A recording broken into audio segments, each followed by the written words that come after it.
點解呢期咁多港澳人衝晒上嚟珠海、深圳、中山買社保呢？咁其實港澳人士有冇必要喺內地買社保？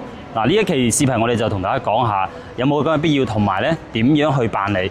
OK， 咁首先咧我哋好多人都知道啦，其實喺香港睇醫生係唔使錢嘅，但係有一個問題你要預約，咁你 book 咗之後咧，可能要等1到5年嘅時間，係咪好誇張啊？咁喺內地係冇可能發生噶嘛，係咪？但係事實真係咁。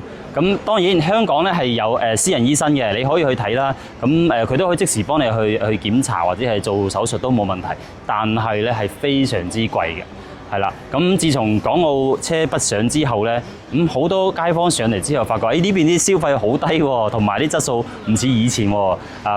仲有咧有啲人就去睇醫生啦，或者做 body check 啦，就發現喂依家啲服務質量同埋啲硬件設施各方面都提升咗，但係個關鍵嘅 point 係咩咧？就係平好多。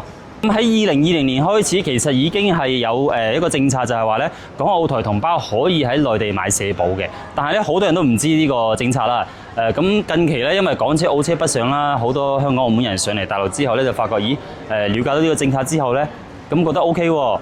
咁講個例子俾大家聽咧，係真係好有必要買嘅。呢個社保點解咧？2023年嘅時候，有個先生係香港人嚟嘅，咁咧佢就身體有啲問題啦。但係如果佢喺香港去做呢個手術，要排隊6年時間，係咪好誇張啊？6年啊，係啦。但係咧喺內地係冇可能發生啲咁嘅事嘅，係啦。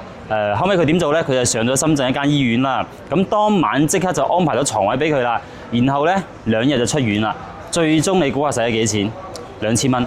咁當然前提係佢已經有買咗社保嘅，所以其實呢啲就係一個認知差啦。你知道咗有呢個消息，但係你唔去深入了解，或者你根本唔知嘅情況下，你可能就冇辦法享受到呢啲咁嘅優惠服務啦。所以其實而家講翻內地好多政策咧，對好多港澳同胞咧都係非常之優待嘅，係啦。咁如果咧嚟緊你諗住喺呢邊買社保或者買醫保、養老保險啦，咁你可以喺評論區打666，我會將如何辦理話埋俾你聽。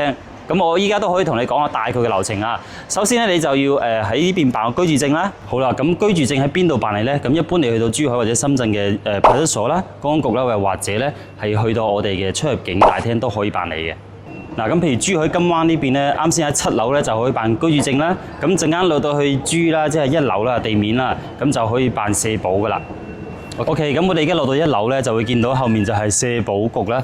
咁如果你係要買社保、買醫療保險、養老保險嘅，就喺呢邊辦就得啦。咁同時喺呢個對面呢度係有一個自助影相區嘅，係啦。如果你唔記得影相，咁就喺呢邊影完相之後攞埋張回執，咁就可以入去對面社保局辦業務啦。OK， 啱先講嘅啲內容咧，希望幫到大家啦嚇。咁其實依家隨住大灣區好多硬件、軟件各方面嘅服務質素提高咧，其實好多港澳人士上到嚟都發覺係唔錯嘅。咁當然啦，我哋都成日都會去香港啦，我哋都不斷同香港澳門人去學習各種唔同文化嘅一啲交流啦。咁其實依家咁嘅政策係算係對大家一個優待。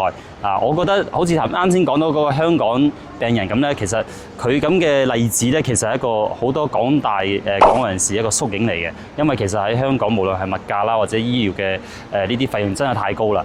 咁隨時歡迎大家上嚟或者大家有咩唔明隨時 at 我阿 Tony 喺度咧同你一一解答。